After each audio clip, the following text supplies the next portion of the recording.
Buenas tardes, estimado profesor y compañeros. El día de hoy vamos a exponer la carta encíclica Evangelium Vitae del Sumo Pontífice Juan Pablo II. En el capítulo 3 nos habla de la ley santa de Dios, no matarás. Tenemos 5 puntos que hemos encontrado ahí. El Evangelio y el mandamiento. La Biblia nos dice, si quieres entrar a la vida, guarda los mandamientos en Mateo 19, 17. Nos habla sobre un joven rico que le dijo a Jesús, Maestro, ¿qué hago para heredar la vida eterna? Y Jesús le dice, guarda los mandamientos. Entonces vemos que entre ellos, uno de los mandamientos muy importantes es no matarás, que lo encontramos en Éxodo 20, de los mandamientos.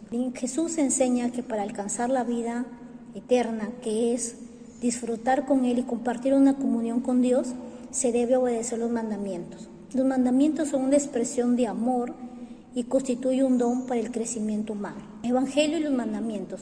Los mandamientos y el Evangelio son buenas nuevas, buenas noticias, que promueven respetar, amar y promover la vida. Dios le da la vida al hombre como un don y en un momento exigirá cuentas. Luego tenemos la realeza del hombre. Cuando Dios creó al hombre en Génesis, lo hizo a imagen y semejanza de Dios. Sopló de él aliento de vida y el hombre vivió. Y le dijo, señoréate sobre la faz de la tierra, sobre toda la creación. Dios lo hizo al hombre rey y señor de todo lo que él creó. Pero asimismo como lo hizo dueño, también de él dará cuenta. Administrador de la vida. La vida es un tesoro y un talento confiado al hombre para que lo podamos administrar sabiamente y no vivir libremente a nuestro gusto. Dios pedirá al hombre cuentas, eso nos dice en 2 de Corintios, porque es necesario que todos nosotros compadezcamos del tribunal de Cristo. ¿Sí? Luego tenemos como segundo punto la inviolabilidad de la vida humana. Comienza con un versículo, pediré cuentas de la vida del hombre, en Génesis 9:5. La Biblia nos dice que la vida es sagrada, inviolable. La vida no puede ser tomada por nadie, porque fue creada por Dios. Dios nos creó y Él nos dio la vida. Entonces Él es el creador. Nadie puede tomar la vida porque no le pertenece sino a Dios. Y en Éxodo 20:13 nos dice, no matarás. Entonces vemos desde ahí la importancia que tiene para Dios la vida. Carácter de la vida en la Biblia.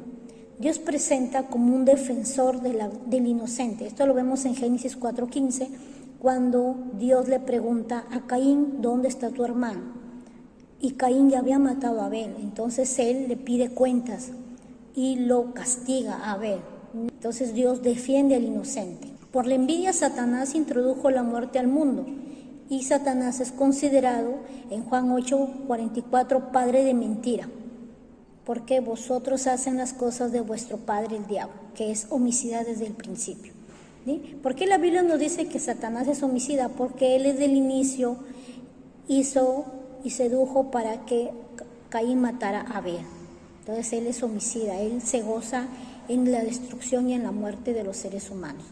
Doctrina de la Iglesia. ¿Cuál es la posición de la Iglesia? La Iglesia afirma y respeta la vida del inocente en absoluto. A través de la Escritura y la tradición se enseña que nadie puede reclamar el derecho a terminar una vida inocente, incluso cuando esta vida está aún en crecimiento dentro del vientre de la madre. Un embrión nadie puede quitarlo, porque eso representa justicia y caridad hasta al nuevo ser. Respecto a la pena de muerte, la Iglesia promueve limitar, ¿sí?, medios no letales, que siempre respetando la dignidad humana, o sea, medicamentos que no sean utilizados deliberadamente para matar a un ser humano. Luego en el aborto es considerado un pecado mortal, porque es quitar la vida a otro ser humano. En Salmos 139:16 dice, mi embrión tus ojos lo veían. El aborto es grave. La Iglesia Católica considera el aborto como un acto grave, inmoral, y lo califica como infanticidio y como un crimen nefando. El valor de la vida humana. La Sagrada Escritura afirma que la sacralidad de la vida humana desde la concepción. En Salmos 139:16 habla acerca sobre que nuestro embrión en la fecundación del vientre materno vieron los ojos y en él estaban escritas todas las cosas que ha de ser. Eso nos dice, destacando que la vida en el vientre de la madre merece respeto. Y es una vida que necesita cuidado porque es la obra de Dios. ¿Sí? Responsabilidad de la Iglesia Católica señala responsabilidad compartida referente al aborto entre los padres, los médicos, los legisladores y aquellos que promueven el aborto. Todos ellos son culpables. Entre este acto no solamente daña a la madre y al niño, sino que también genera y daña a la sociedad y genera una estructura de pecado que ya está legislizada, permitida. Doctrina de la Iglesia. El magisterio y la tradición han mantenido una postura unánime contra el aborto. No está permitido. Textos como el Código de Derecho Canónico establece una pena de excomunión para quienes cometen este pecado. ¿Con qué objetivo? De que la persona pueda reflexionar de lo que hizo y busque una verdadera conversión. La eutanasia, un tema muy debatido actualmente, ¿eh? Tenemos un versículo, yo doy la vida y yo doy la muerte y yo doy la vida, en Deuteronomios 32, 39. Soberanía de Dios sobre la vida y la muerte. Dios es el único, en este versículo nos menciona que Dios es el único que da la vida y la muerte. Nos dice, yo doy la vida y yo doy la muerte, yo curo y yo sano. En Deuteronomios 32, 39. Expresa la autoridad de Dios. Como Él nos dio, Él es el único que nos puede quitar. Pero ¿qué hablamos en la perspectiva moderna sobre la muerte? En una cultura moderna, actualmente, como vivimos, la eutanasia surge como respuesta al sufrimiento de la persona y puede ser considerada como una compasión. Sin embargo, esta en realidad no es una compasión, sino es una cultura de muerte que rechaza el valor de la vida en la debilidad. No porque la persona está enferma, está debilitada, merece morir. No es así. La Biblia no nos menciona. Es más, el sufrimiento es parte de la vida, el sufrimiento. Eutanasia versus cuidados paliativos. La eutanasia es la acción de buscar la muerte de otro ser humano. Y los cuidados paliativos son permitidos cuando el objetivo es aliviar en algo el sufrimiento de la otra persona, siempre y cuando no se use o abuse deliberadamente para causarle la muerte. Muerte y esperanza cristiana.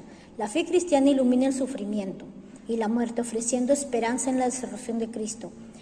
En Romanos 14, 8, 9, el apóstol Pablo nos dice, si vivimos, para el Señor vivimos, y si morimos, para el Señor morimos. Sea que vivamos o muramos, somos del Señor. ¿Por qué? Porque tenemos una esperanza en Dios, y la muerte es ganancia, y la vida también es ganancia cuando vivimos para Dios. El sufrimiento, aunque es doloroso, puede transformarse en un bien cuando se ofrece en unión a Cristo. Nosotros vemos en Colosenses 1:24, donde también el apóstol Pablo nos dice, yo me gozo con los que son felices y yo sufro con los que sufren. O sea, el sufrimiento es un dolor compartido. La ley civil y la ley moral. Nos dice, hay que obedecer a Dios antes que a los hombres. Hechos 5:29. En Hechos 5:29 vemos un ejemplo donde los apóstoles es metido en la cárcel por predicar el evangelio. Luego Dios manda un ángel para que los saque de la prisión y evangelicen en los templos. ¿Sí? Entonces ellos obedecen lo que Dios les permite. Dios les dice, ellos obedecen lo que Dios les dice. Entonces la obediencia de Dios por encima de los hombres enfatiza que lo que Dios nos dice está muy encima de la ley civil. Y más cuando la ley civil lo contradice. Por ejemplo, en el caso del aborto y de la eutanasia, va en contra de lo que Dios dice. Dios dice que no debemos matar, bajo ninguna concepción debemos matar. Entonces, ante esto prevalece lo que Dios dice, la ley moral. Relativismo ético y democracia. En una sociedad moderna donde encontramos relativismo ético justificando, por ejemplo, el aborto y la eutanasia, los derechos, que son derechos y valores morales de la vida, entonces, donde la mayoría lo permiten en otros países, ¿sí? Las leyes están hechas para obedecerlas. Sin embargo, si están en contra de lo que Dios dice, no debemos obedecer, sino a Dios. ¿Sí? Ley moral como fundamento de la ley civil. El bien común no puede depender de opiniones cambiantes o intereses de grupos de poder. No puede. Santo Tomás de Aquino nos dice, una ley que contradice a la ley natural se convierte en un acto de violencia y pierde su carácter de ley. ¿Sí? Luego las consecuencias de la ley civil sin moralidad.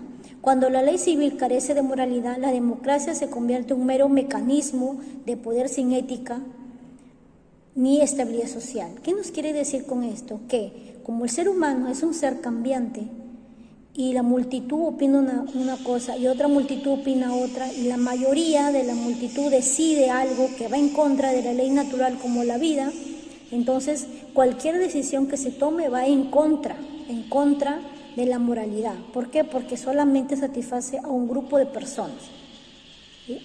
Y no obedece a los valores éticos que nos habla Dios. Entonces, por eso dice que una de las consecuencias es vivir en una sociedad inmoral cuando la ley carece de estos valores. Eso sería todo. Le doy pase a mi compañero. Muchas gracias. Amarás a tu prójimo como a ti mismo. La importancia de demostrar el amor y la compasión hacia las demás personas de la misma manera, ¿no? Este mandamiento implica tratar a los demás con respeto, ser empáticos y bondadosos, ¿no? Demostrando una solidaridad y la justicia y el bienestar para los demás. La aplicación de este mandamiento contribuye a crear un nuevo entorno en relación al respeto y la armonía. Promueve la vida, ¿no? La importancia de los mandamientos de Dios es como una guía para nosotros en nuestra vida, ¿no?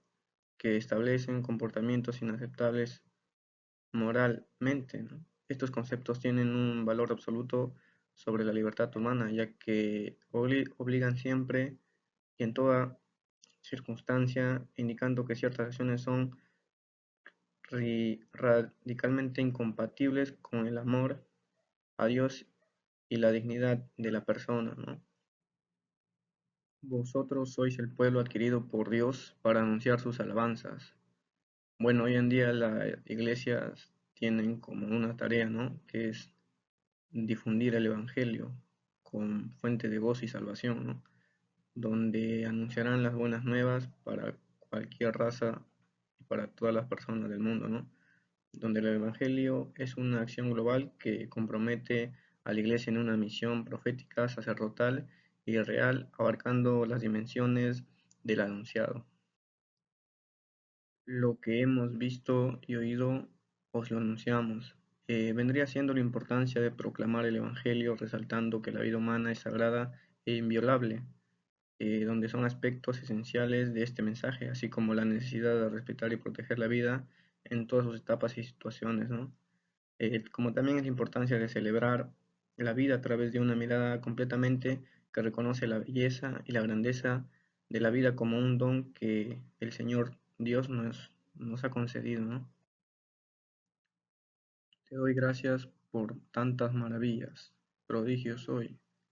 Eso es la importancia del servicio al Evangelio de la vida a través de la caridad, el voluntariado, la animación social y el compromiso político en defensa y promoción de la vida, ¿no?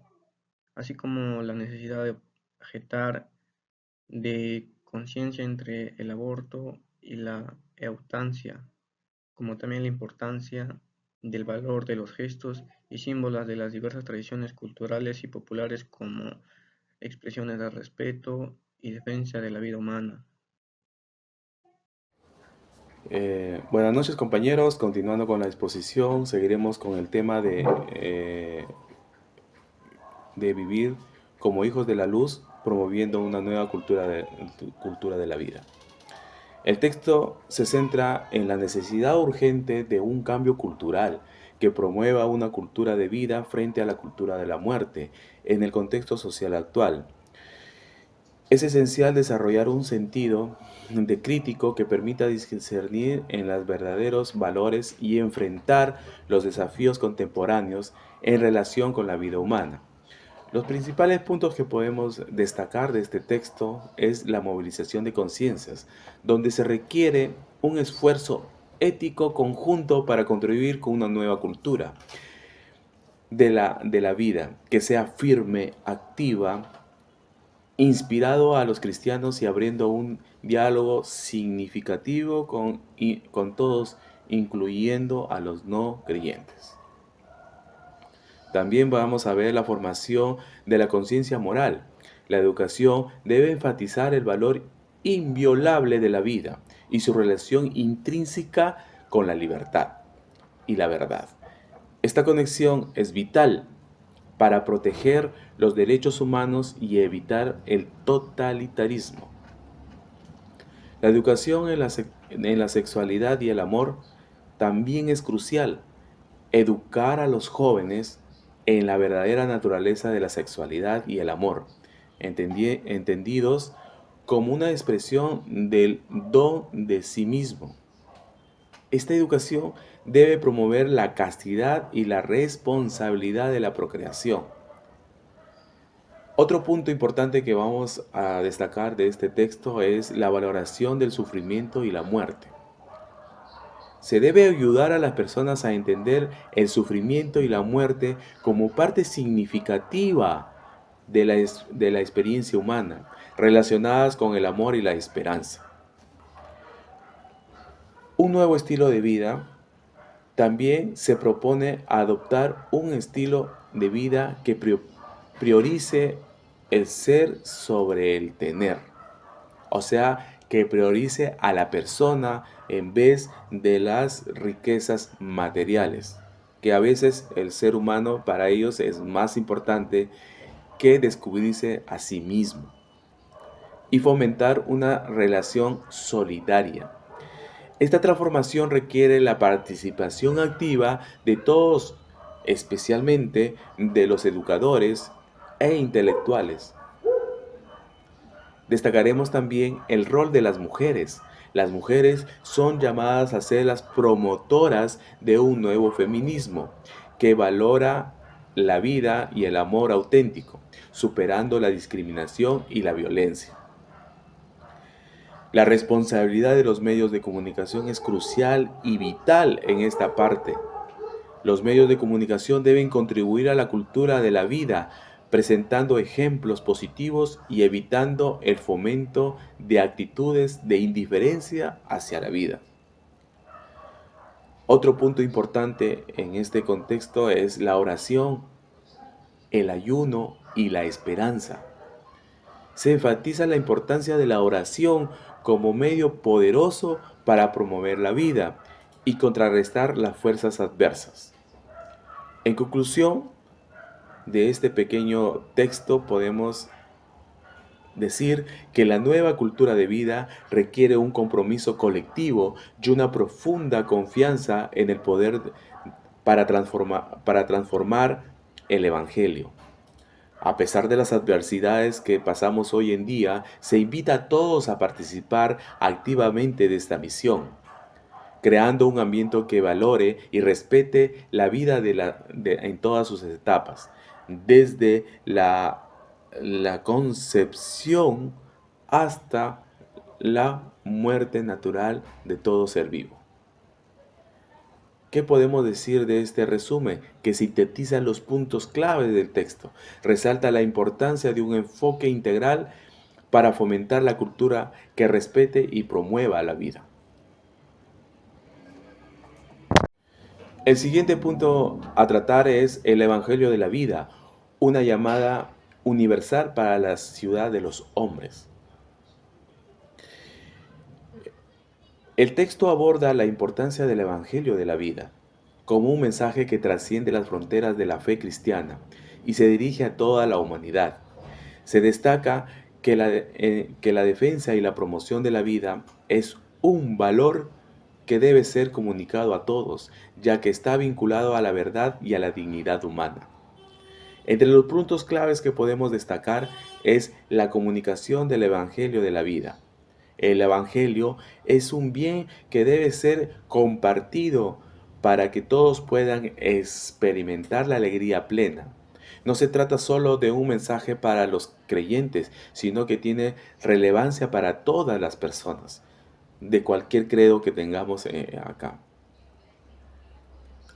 Otro punto que tenemos que abordar es la universalidad del mensaje. La defensa de la vida no es exclusivamente de los cristianos. Cada ser humano, a través de la razón y la conciencia, puede comprender la importancia de valorar la vida. También podemos abordar el fundamento de la sociedad civil, el respeto al derecho a la vida desde la concepción hasta la muerte natural es esencial para la construcción de una sociedad justa y civilizada. Este principio es fundamental para garantizar otros derechos humanos. También abordaremos la construcción del bien común.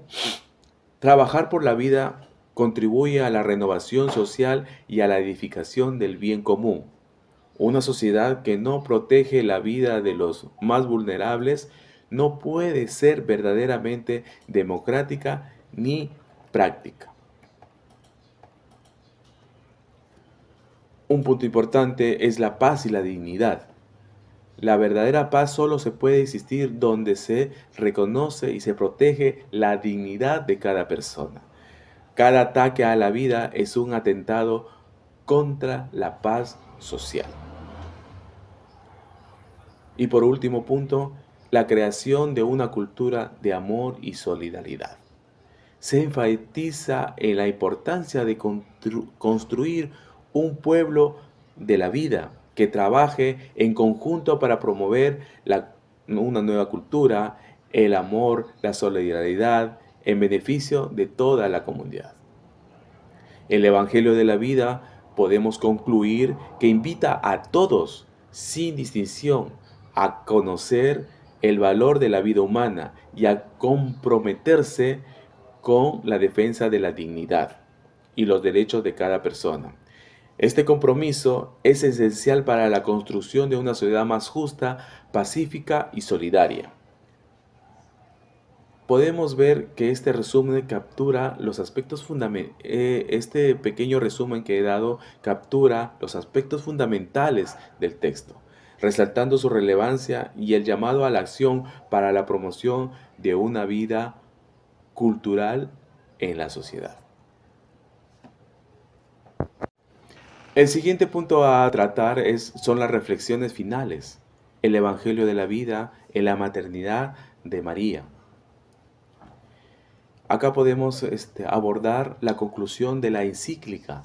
Vuelve la atención hacia Jesucristo, el niño nacido para nosotros, quien representa la vida que se manifiesta y se contacta a Dios con la humanidad. Este nacimiento es el inicio del cambio del Hijo de Dios en la tierra, que culminaría con su sacrificio en la cruz, donde a través de su muerte traerá nueva vida a la humanidad. Podemos destacar algunos puntos importantes. María como acogedora de la vida. María, la Virgen María, desempeña un papel fundamental en el Evangelio de la vida. Su consentimiento en la anunciación y su maternidad con el origen del don de la vida que Cristo trae a la humanidad. Podemos ver también la relación entre María y la Iglesia. María es un modelo de maternidad espiritual al dar a luz a Cristo, que se convierte en madre de todos los que renacen en la vida en Él, reflejando el papel de la Iglesia como madre de todos los creyentes. Podemos destacar también la maternidad de la Iglesia. La Iglesia, al igual que María, está llamada a cuidar y a acoger la vida, entendiendo su propia maternidad con el contexto de la vida que ofrece a la humanidad. Podemos ver también el modelo de acogida. La experiencia maternal de María y la Iglesia proporciona una profunda perspectiva sobre la importancia de cuidar la vida y manifestar el amor y la solidaridad hacia los demás. Podemos concluir que el nacimiento de Cristo y la maternidad de María son esenciales para comprender el Evangelio de la vida. La Iglesia, inspirada por este modelo debe continuar con su labor de acogida y promoción de la vida en todas las formas, reflejando el amor y el cuidado que Dios tiene por la humanidad.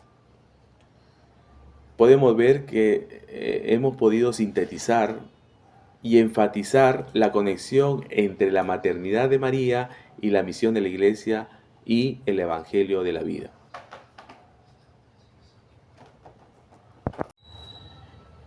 Otro punto a tratar en esta encíclica es la maternidad de María y de la Iglesia, un vínculo profundo.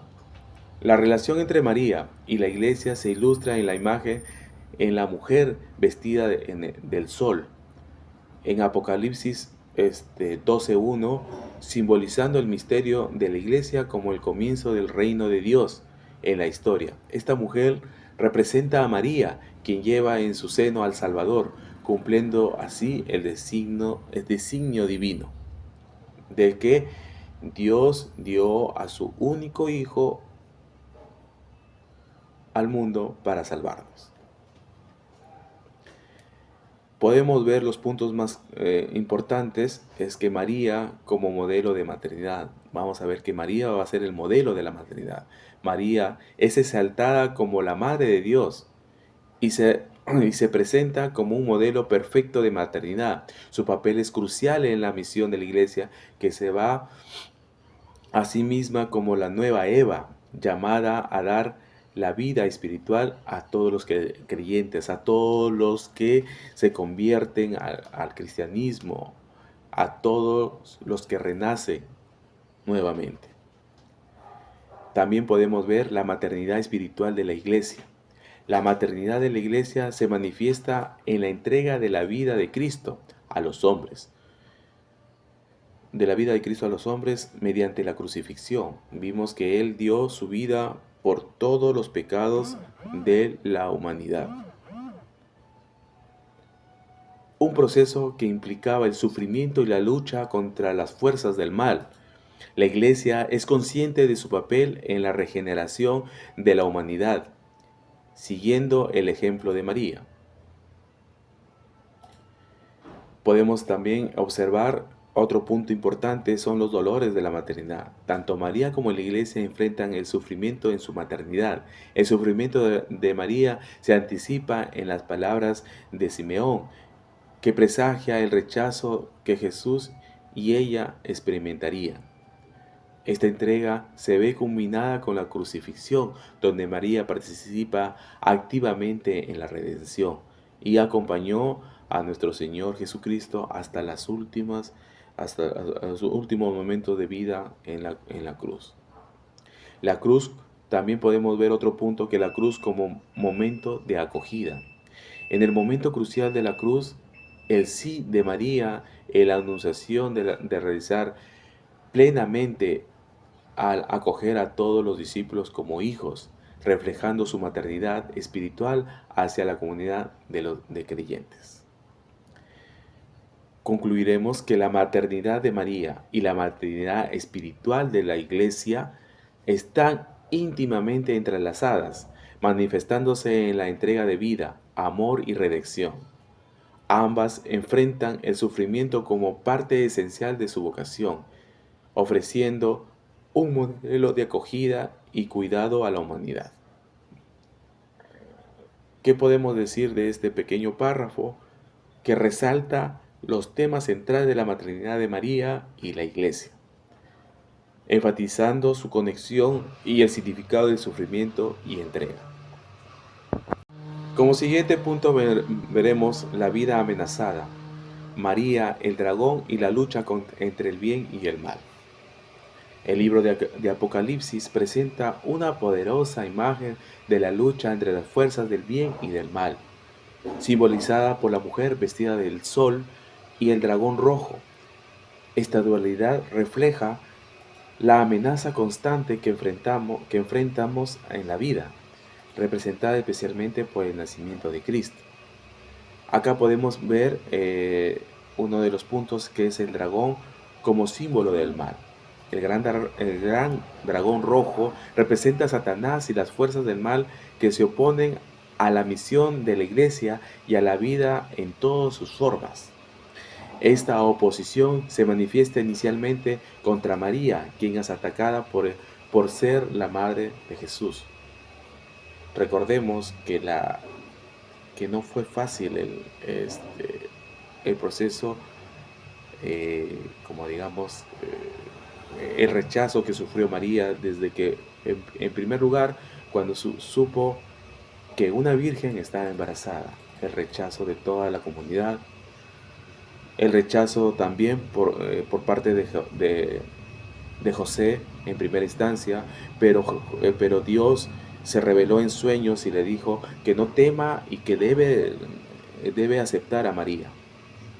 También vemos al momento del nacimiento de Jesús cómo sufrió para poder encontrar un lugar adecuado para poder que nazca nuestro Señor Jesucristo. Entonces, eso, desde ese momento, desde que Satanás supo que era la madre de nuestro Salvador, se centró en ella, se centró en ella. Por eso vemos también en este punto la huida a Egipto. ¿Por qué fue esa huida a Egipto? Es para proteger la vida del niño. Eso se le reveló Dios se le reveló en sueños a José. Huye a Egipto y no vuelvas hasta que yo te diga. Eso es una parte de la Biblia. Bueno. ¿Por qué Jesús estaba amenazado por el dragón? María y José deben huir a Egipto, ilustrado como la vida siempre está en el centro de un conflicto espiritual. Este episodio subraya la fragilidad de la vida, especialmente de aquellos que son más vulnerables, como un recién nacido, ¿no? Otro punto importante es la vida en el corazón de la lucha. La narrativa muestra que la vida humana está en continua tensión entre la luz y las tinieblas. Cada niño, cada ser humano es un reflejo de Cristo y el rechazo de la vida en sus diversas formas es, en esencia, un rechazo a Cristo mismo. Por último, vemos identificación con los más pequeños. La enseñanza de Cristo revela que acoger a los más vulnerables es una forma de recibirlos a Él. Recordarán ustedes una parte de la Biblia: dejad que los niños vengan a mí. Otra parte, no sé si recuerdan ustedes de la Biblia, que decía, el que no recibe el reino de Dios como un niño, no lo va a conocer. Me parece que fue así. La Iglesia tiene el deber de presentar y proteger la vida en todas sus etapas, reconociendo la dignidad intrínseca de cada persona. El relato apocalíptico sobre la mujer y el dragón nos invita a reflexionar sobre las constantes amenazas que enfrenta la vida. La maternidad de María no solo destaca la fragilidad de la vida, sino que también subraya la necesidad de defenderla frente a las fuerzas del mal. La Iglesia, siguiendo por este ejemplo, debe ser un faro de esperanza y protección para todos los seres humanos. Y por último, punto que tenemos en este concilio es que no habrá ya muerte, el esplendor de la resurrección. Es el último punto. Creo que esa es una de las tantas promesas que Dios dio a su pueblo. El esplendor de la resurrección, que no habrá más muerte, habrá una Jerusalén nueva, ya no habrá sufrimiento, no conoceremos la muerte, no conoceremos las dolencias, las enfermedades, el hambre, no conocemos. Es uno de las tantas promesas que Dios da a todo creyente, ¿no? En el contexto de la fe cristiana, la figura de María y la resurrección de Cristo ofrecen un profundo consuelo de esperanza ante la muerte. ¿Cuál es la esperanza ante la muerte? El esplendor de la resurrección. Podemos destacar acá los puntos importantes, como es la anunciación y la confianza de Dios. La anunciación del ángel a María comienza con las palabras de aliento: no temas, María, y ninguna cosa es imposible para Dios. Estas afirmaciones reflejan la presencia constante y providencial de Dios en la vida de María y por extensión en la vida de la Iglesia. Otro punto muy importante es María como modelo de esperanza. María representa una fuente de consuelo para la Iglesia en su lucha contra la muerte. Al presentar a su Hijo, nos asegura que las fuerzas de la muerte han sido superadas por Cristo, quien a pesar de su muerte resucita triunfantemente. El poder de la resurrección. Cristo, el Cordero inmolado, vive en el esplendor de la resurrección, dominando la historia y afirmando el poder de la vida sobre la muerte.